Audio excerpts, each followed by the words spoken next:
ದುರ್ಗಾದೇವಿ ಸ್ವರೂಪಿ ತೆನೆ ಹೊತ್ತ ಮಹಿಳೆ, ಒಂದು ಮಹಿಳೆಯರ ಹೆಸರಲ್ಲಿ, ರೈತರ ಹೆಸರಲ್ಲಿ, ರೈತರ ಭಾಗ್ಯಕ್ಕಾಗಿ, ರೈತರ ನ್ಯಾಯಕ್ಕಾಗಿ ಹುಟ್ಟಿರುವಂಥ ಈ ಪಕ್ಷ ಸನ್ಮಾನ್ಯ ಮಾಜಿ ಪ್ರಧಾನಿ ದೇವೇಗೌಡಜಿ ಅವರ ನೇತೃತ್ವದಲ್ಲಿ ಹುಟ್ಟಿರುವಂಥ ಈ ಪಕ್ಷ ಇವತ್ತು ಹೋದ 2018ನೇ ಚುನಾವಣೆಯಲ್ಲಿ JDS ಅಲ್ಲಿ ನಾನು MLA ಚುನಾವಣೆ ನಿಂತಿದ್ದೆ. ಆ ಸಂದರ್ಭದಲ್ಲಿ ಆ ಚಿಹ್ನೆಯ ಏನು ಆಕರ್ಷಣೆ ಏನಿತ್ತು, ಆ ಕುಮಾರಸ್ವಾಮೀಜಿ ಮತ್ತು ದೇವೇಗೌಡಜಿ ಅವರ ಏನು ಆಶೀರ್ವಾದ ಏನಿತ್ತು, ಆ ಕೇವಲ 30 ದಿನದ ಒಳಗೆ 50,000 ಹೊಸ ಪಕ್ಷ ಕಾರವಾರದಲ್ಲಿ 50,000 ಮತವನ್ನು ನಾನು ನೀಡಿದ್ದಾರೆ. ನನಗೆ ನಿಜಕ್ಕೂ ಇವತ್ತು ರಾಜಕೀಯವಾಗಿ ನನ್ನ ತಂದೆಯವರ ನಂತರ ನನಗೇನಾದರೂ ಇವತ್ತು ರಾಜಕೀಯವಾಗಿ ಬದುಕಿಟ್ಟಿದ್ದಾರೆ ಅಂತ ಅದು ಜನತಾದಳ ಪಕ್ಷ. ಇದನ್ನು ನೇರವಾಗಿ ನಾನು ಹೇಳಿಕ್ಕೆ ಬಯಸ್ತಾ ಇದ್ದೀನಿ. ಇವತ್ತು ಸುರಾಜ್ ಅವರು ಏನೋ ಅಸ್ನೋಟಿಕರು ನಮ್ಮ ಜೊತೆಗಿರಬೇಕು ಏನಂತ ನಾನು ಯಾವತ್ತೂ ಬಿಟ್ಟು ಹೋಗಿಲ್ಲ. ನಾನು ಯಾವತ್ತೂ JDS ಅಲ್ಲೇ ಇದ್ದೀನಿ. ಹೋದ ಚುನಾವಣೆಯಲ್ಲಿ ನನಗೆ ನಿಲ್ಲಕ್ಕಾಗಿಲ್ಲ. ಕಾರಣ ಏನಂದರೆ ನನ್ನ ಅಮ್ಮ ಭಾಳ ಸೀರಿಯಸ್ ಆಗಿದ್ದರು. ಅವ್ರ ಮುಖದ ಮೇಲೆ ಚುನಾವಣೆ ಟೈಮಲ್ಲಿ ಕುಮಾರಣ್ಣ ಅವರು ನನ್ನ ಕರೆದ್ರು, ಆನಂದ್ ನೀನು ಚುನಾವಣೆ ನಿಲ್ಲಬೇಕು. ನಾನು ಒಪ್ಪಿದೆ, ಚುನಾವಣೆ 100% ನಿಲ್ತೀನಿ ಅಣ್ಣ ಅಂತ. ಮನೆಯಲ್ಲಿ ಹೋಗಿ ಅಮ್ಮನ ಮುಖ ನೋಡಿದ ಮೇಲೆ ನನಗೆ ಬಹಳ ಒಂಥರ, ಯಾಕಂದರೆ ಅವಳ ಮುಖದ ಮೇಲೆ ನಾನು 100% ಗೆಲ್ಲಬೇಕು. ಯಾಕಂದರೆ 4 MLA ಚುನಾವಣೆಯಲ್ಲಿ 2 ಚುನಾವಣೆ ನಾನು ಗೆದ್ದಿದ್ದೆ, 2 ಚುನಾವಣೆ ಸೋತಿದ್ದೆ. ತದನಂತರ ನಾನು 3ನೇ ಚುನಾವಣೆ ಲೋಕಸಭೆಯಲ್ಲೂ ಸೋತಿದ್ದೆ. 3 ಸರಿಸಮಾನವಾಗಿ ನಾನು ಸೋಲಿನಿಂದ ನನಗೆ ಏನೋ ಒಳಗಿಂದ ಸ್ವಲ್ಪ ಆತ್ಮವಿಶ್ವಾಸ ಕಡಿಮೆ ಆಯಿತು. ಹಾಗಾಗಿ ನಾನು ಚುನಾವಣೆ ನಿಲ್ಲಕ್ಕಾಗಿಲ್ಲ. ಆದರೆ ನಾನು ಯಾವತ್ತೂ ಕುಮಾರಣ್ಣವರ ಒಬ್ಬ ನಿಷ್ಠಾವಂತ ಅಭಿಮಾನಿ, ಅದರಲ್ಲಿ 2 ಮಾತೇ ಇಲ್ಲ.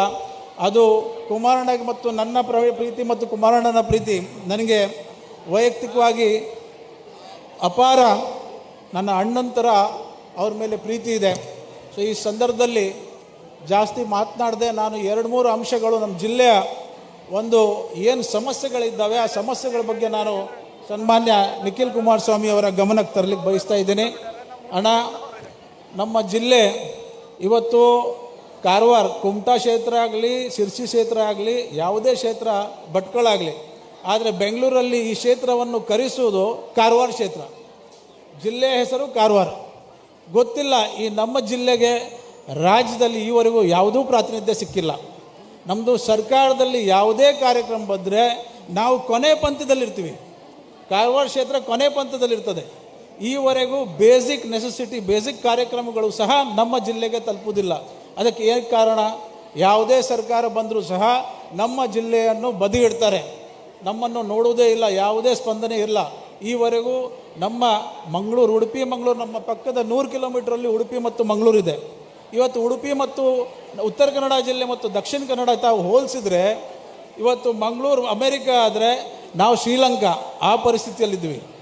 ಸೊ ಇಂಥ ಇವತ್ತು ಒಂದು ಬೇಸಿಕ್ ಒಂದು ಆಸ್ಪತ್ರೆ ಇಲ್ಲ, ಒಂದು ಸರಿಯಾದ ಸಿವಿಲ್ ಹಾಸ್ಪಿಟ್ಲ್ ಇಲ್ಲಾಗಿತ್ತು. ನಾನು ಮಂತ್ರಿ ಇದ್ದಾಗ ಕ್ಯಾಬಿನೆಟ್ ಟೇಬಲ್ ಮೇಲೆ ಮಲಗಿದ್ದೀನಿ, ಗಲಾಟೆ ಮಾಡಿದ್ದೀನಿ. ಆವಾಗ ನಮಗೆ ಇದು ಮೆಡಿಕಲ್ ಹಾಸ್ಪಿಟ್ಲ್ ಇವತ್ತು ಸ್ಯಾಂಕ್ಷನ್ ಆಗಿದೆ.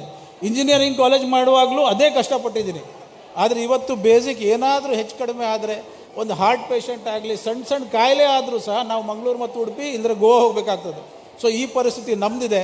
ಮತ್ತು ನಮ್ಮ ಜಿಲ್ಲೆ ಭಾಳ ದೊಡ್ಡ ಪ್ರಮಾಣದಲ್ಲಿ ಶೋಷಣೆಗೆ ಒಳಗಾಗಿದೆ. ನಮ್ಮ ಭೂಮಿಗಳು ಕೇಂದ್ರ ಸರ್ಕಾರಗಳನ್ನು ದೊಡ್ಡ ಕಾರ್ಯಕ್ರಮಕ್ಕೆ ತಗೊಂಡಿದ್ದಾರೆ.